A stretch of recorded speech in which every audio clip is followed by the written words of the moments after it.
Shalom, selamat pagi jemaat yang dikasihi oleh Tuhan Yesus Kristus. Sebelum kita membaca dan merenungkan firman Tuhan pada hari ini, mari kita berdoa. Terima kasih Tuhan atas kebaikan-Mu yang telah memberikan kehidupan kepada kami.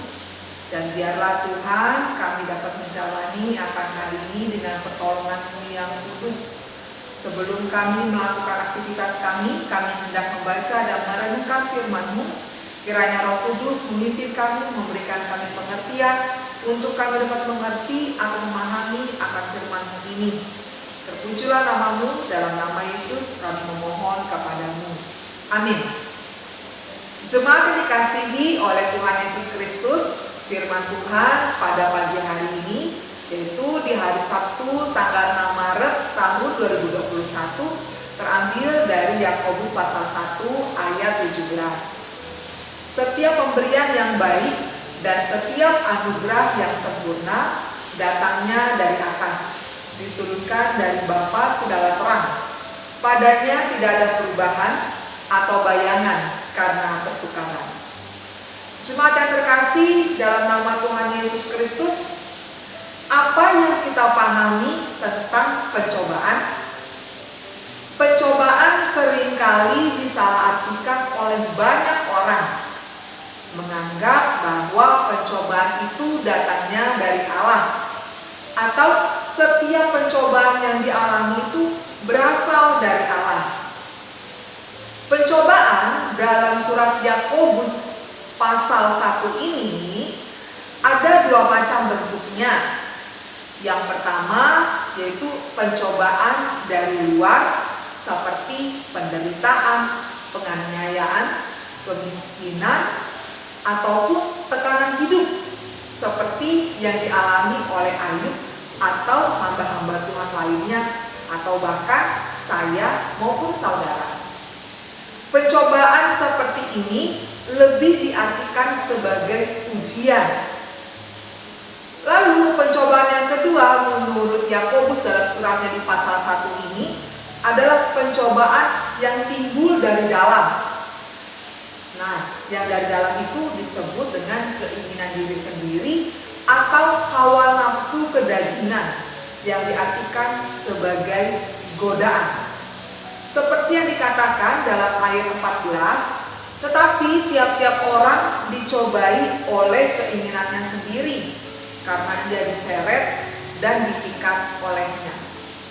Jadi, Yakobus mengatakan dalam pasal 1 ini bahwasanya pencobaan, baik itu penderitaan, musibah, atau bencana dan segala keadaan yang tidak mengenakan ataupun tidak menyenangkan, pun kesenangan dunia atau godaan keinginan daging, itu sebenarnya sama-sama bisa menggoyahkan iman seseorang.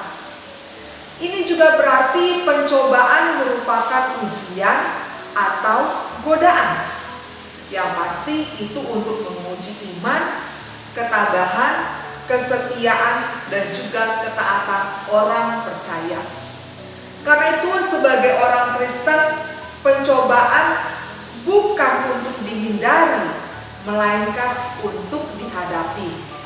Dengan iman seseorang yang dapat bertahan dan menjadi dewasa dalam pertumbuhan rohaninya. Jemaat yang dikasihi oleh Tuhan Yesus Kristus, selain kekuatan dan pertolongan Tuhan, kita juga membutuhkan yang namanya hikmat dalam menghadapi setiap pencobaan yang datang kepada kita. Baik itu pencobaan yang datang dari luar ataupun yang dari dalam. Hikmat yang dibutuhkan bukanlah hikmat dunia, melainkan hikmat yang dari Allah sendiri, yang mana kita memohon kepada Allah dengan iman kita, tanpa kebimbangan, dengan harapan Allah akan memberikan hikmat kepada kita.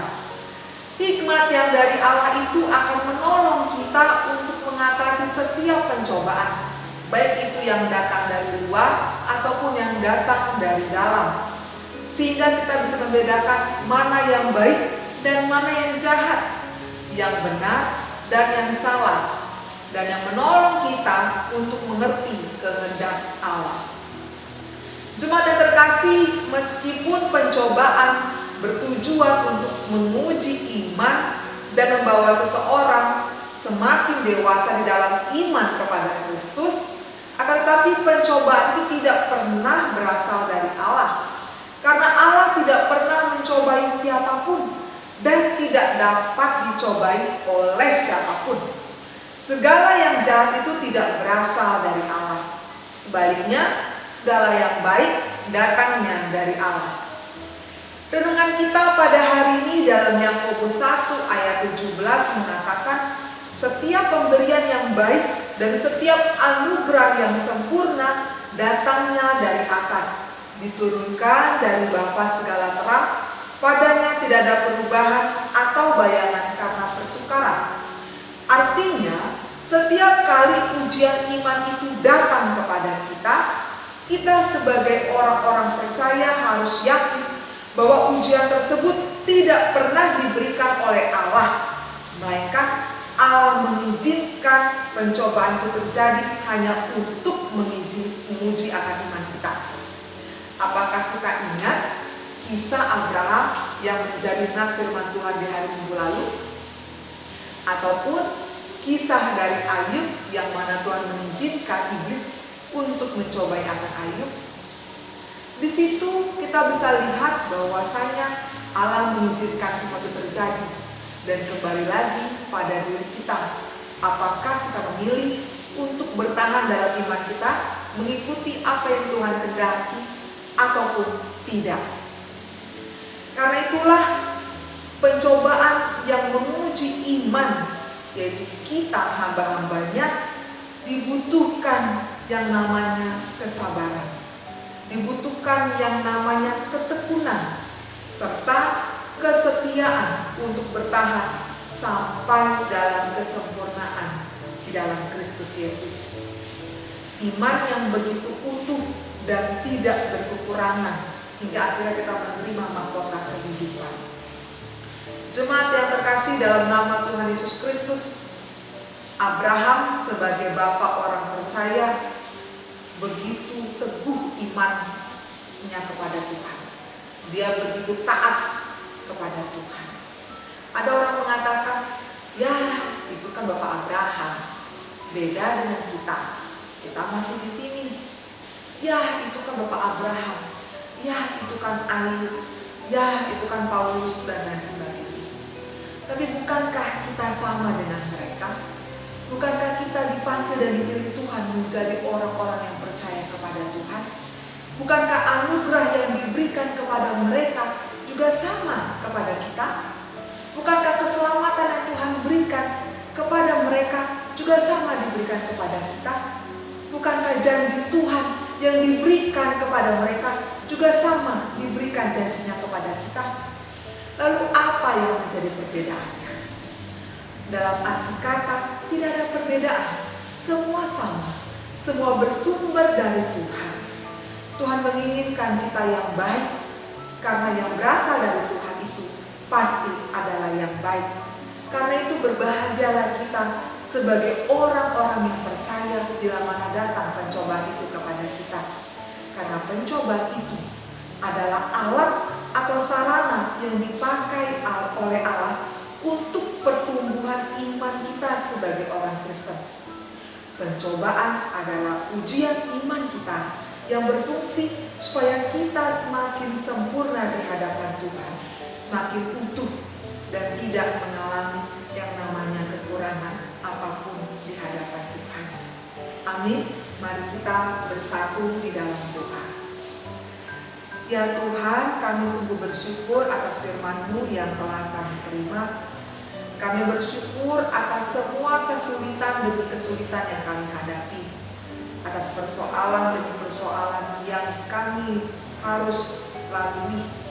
Kami bersyukur atas segala sakit penyakit, duka cita, ataupun penderitaan yang datang kepada kami. Tapi Tuhan, dalam syukur kami itu, kami hendak mengatakan dalam keyakinan bahwa Tuhan mengizinkan semua itu terjadi untuk kebaikan kami, untuk memurnikan kami, untuk menjadikan kami sebagai pribadi yang disempurnakan oleh Engkau. Tuhan yang memberi, Tuhan pula yang berhak untuk mengambilnya. Semua yang berasal darimu pasti baik adanya Tuhan, dan mampukan kami untuk menerimanya dengan baik dan percaya bahwa di balik semua itu pasti ada sesuatu yang lebih baik, yang lebih indah yang Engkau sediakan untuk kami. Kami Tuhan, kami menyerahkan semua ke dalam tangan-Mu, kehidupan kami ya Tuhan. Biarlah kami semakin dimurnikan oleh Engkau, semakin tekun di dalam iman kami, semakin percaya kepadamu Tuhan. Kami adalah anak-anak-Mu, dan biarlah kami senantiasa begitu percaya bahwa Tuhan Allah Bapa kami tidak akan pernah meninggalkan kami apapun yang terjadi dalam kehidupan kami. Tuhan, untuk segala pencobaan yang datang kepada kami, terlebih setiap godaan demi godaan yang selalu datang merintangi kami, yang menjadikan kami menjadi pribadi yang jauh dari Tuhan, kiranya Engkau mengampuni kami Tuhan, bila mana itu terjadi kepada kami. Mampukan kami ya Tuhan untuk keluar dari setiap godaan demi godaan tersebut, supaya kami jangan larut dalam dosa-dosa kami, tapi kami semakin dimurnikan oleh Engkau Tuhan. Kami menyerahkan kehidupan kami ke dalam tangan-Mu Tuhan. Kami percaya Engkau bersama dengan kami dalam menjalani hari ini. Terpujilah nama-Mu, dalam nama Yesus kami mohon dan bersyukur kepadamu. Amin.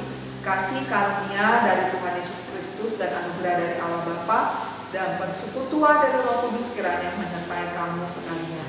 Amin. Kiranya Tuhan senantiasa menyertai kehidupan kita dalam menjalani aktivitas kita pada hari ini, menguatkan kita dan senantiasa memberikan kita hikmat dalam menjalani hari demi hari, mengetahui mana yang baik dan mana yang tidak baik, dan tetap melangkah dalam Kristus Yesus. Tuhan memberkati. Salam sehat.